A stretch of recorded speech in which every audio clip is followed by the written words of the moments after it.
Бу атнада киң җәмәгатьчелек игътибарын Мәскәүдәге яңа төзеләчәк мәчет буенча килеп чыккан вакыйгалар җәлеп итте. Аны Святое озеро дигән күл янында салачаклары турында мәгълүмат таралды. Бу урын православие дине тарафдарлары өчен изге булып санала. Узган елларда алар күл буендагы чиркәүгә җыелып, төзелешне башка урынга күчерү турында мөрәҗәгать яздырды. Мәскәү өчен мәчетләрдә урын җитмәү күптәнге мәсьәлә. Шуңа күрә яңасын төзү ихтыяҗы зур. Аны җирле мөселманнар күптән көтә һәм җае чыккан саен сорый. Шуңа күрә төзелеш өчен урын эзләүләре табигый әйбер. Монда безнең игътибарны нәрсә җәлеп итте? Түгел карар кабул ителми торып та, бу хәлне үз мәнфәгатьләрендә кулланырга тырышучыларның бик тиз табылуы.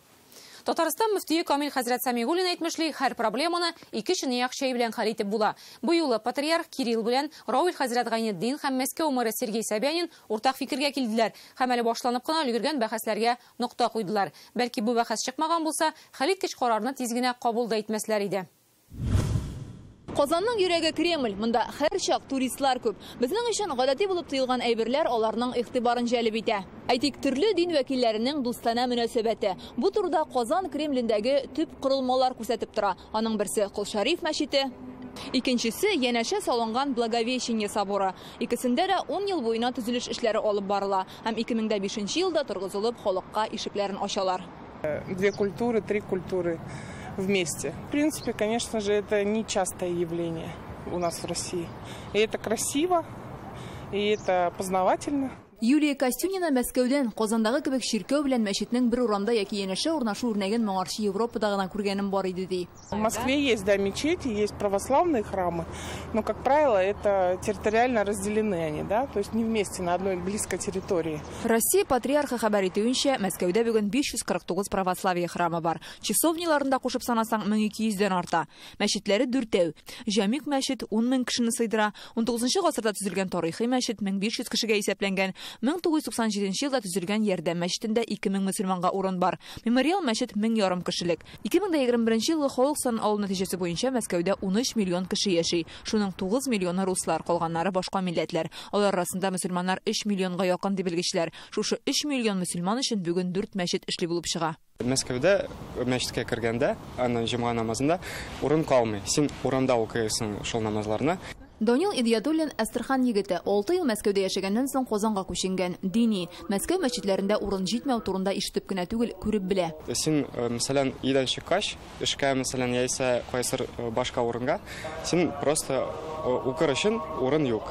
Урын табырга бик авыр. Мәскәү кадәр Мәскәүдә яңа мәчетләр төзелмәү күпләнгә проблема дип белгечләр. Вакытында өлкәге Мәскәү мэры хәтта вәгъдә иткән иде һәрбер префектурада яңа мәчет ачарга 100 мәчеткә кадәр, ләкин бу мәсьәлә әлегә кадәр хәл ителмәде.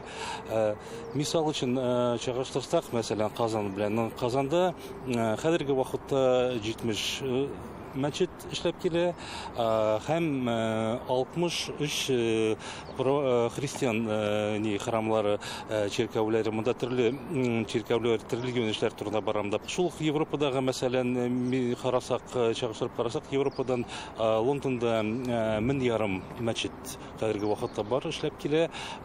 Мен Англиядә 2000 мәчет, Франциядә 2000 мәчет. Мәчет төзү темасы бу атнада яңа ясылыкка чыкты. Башкалада аны Святое озеро буенда төзергә мөмкиннәр дигән хәбәр тарала. Изге күл янында берничә православие храмы урнашкан. Әлеге дин вәкилләре аны үзләре өчен аерым әһәмияткә ия урын дип саный. Шуңа күрә якшәмбе саен монда дини йолаларны үтәргә меңләгән кеше җыелуы да шуны күрсәтеп тора. Соңгы очрашуларның берсендә алар мәчет төзү урынын күчерүне сорап имза җыя башлый. Видео мөрәҗәгать яздыралар. Халыкны әлеге төзелеш буенча конкрет карар һәм мәгълүмат булмау борчый. Чечня Республикасы башлыгы Рамзан Кадыров үз фикерен белдереп, сөйләшеп хәл итәргә кирәклеген әйтте. Мин Мәскәүдәге бу мәчет төзелешенә каршы митинглар турында кемнең дә булса аермачык фикер әйткәнен көттем. Теләсә инде хәлне дипломатик юл белән хәл итеп була. Әмма соңгы берничә көндә нәкъ шушы мәсьәләне төрле яклап уйната башладылар. Тагын бер яктан карасак, Мәскәү зур һәм төрле халыклар өчен ачык шәһәр. Анда мигрантлар күп. Алар башкаланың социаль-икътисади үсешенә өлеш кертә һәм аларның да мәнфәгатьләре бар бит. Мәчет саларга берни дә кыенлыклар күрмим, бар тик кирәк. Монда безнең бергәләп, бердәм булып, һәм инде әлбәттә Мәскәү җитәкчеләренең дә бу мәсьәләне аңлап, монда Мәскәүдә яшәгән мөселманнарга да, һәм читтән килгән, эшкә килгән мөселманнарга да бүгенге көн таләпләренә туры килеп мөмкинчелекләр тудыру, ул тагын бер тапкыр әйтәм, безнең бурычыбыз. Монардан читтә китәргә яратмый, китәргә кирәкми, ниндер низаклар чыгарырга кирәкми, моны сәяси мәсьәләгә күчерергә кирәкми. Бу инде әлбәттә җитәкчелектән торадыр, җитәкчелекне аңлавыннан торадыр, һәм булган мөселман халкын, татар халкында үз халкы итеп кабул итүдән торадыр. Карар озак көттермәде. Мәсьәләгә ачыклыкны Мәскәү мэры Сергей Собянин үзе кертте. Миңа Мәскәү һәм бөтен Россия патриархы Кирилл һәм Россия мөселманнары дини нәзарәте рәисе Рауль Гайнетдиннән мөрәҗәгатьләр килде. Алар мәчет салу өчен икенче урын бирүне сорый. Беренчедән, минем әйтәсем килә, мәчет салдыру өчен бу изге күл урыны төгәл билгеләнмәгән иде. Икенчедән, мәчет өчен 40 000 квадрат метр мәйдан бирелә диюләре дөрес түгел. 2000 квадрат метр турында гына сүз бара. Өченчедән, мәчет салыначак урын үзгәртелде. Ул Косино метро станциясына якын булачак.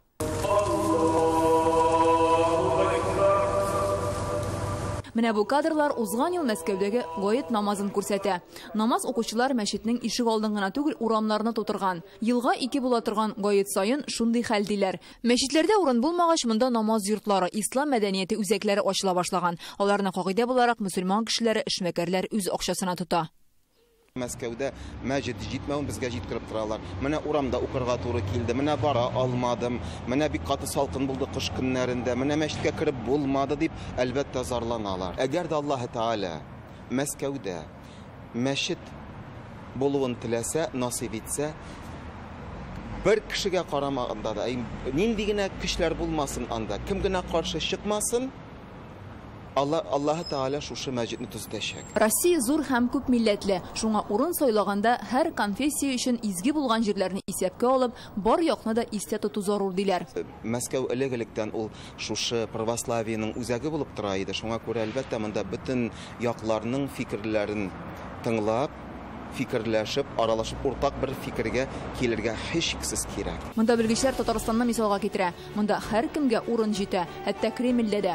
Мәчет белән чиркәү янәшә тора. Тарихи һәйкәлләрне яңартабыз дигәндә Борынгы Болгар белән Зөя утрау шәһәрчеге бергә эшләнде. Болгар Ислам академиясе белән бер вакытта Казан изге ана иконасы соборы төзелде. Хорошо то в Казани, что это и красиво, и исторически, да, места какие-то. Ну и люди, которые пересекаются из разных культур, это тоже, наверное, интересно. Фейруза Мәҗитова, Дина Газалиева, Дмитрий Шилов, Вадим Илларионов, Одымнар.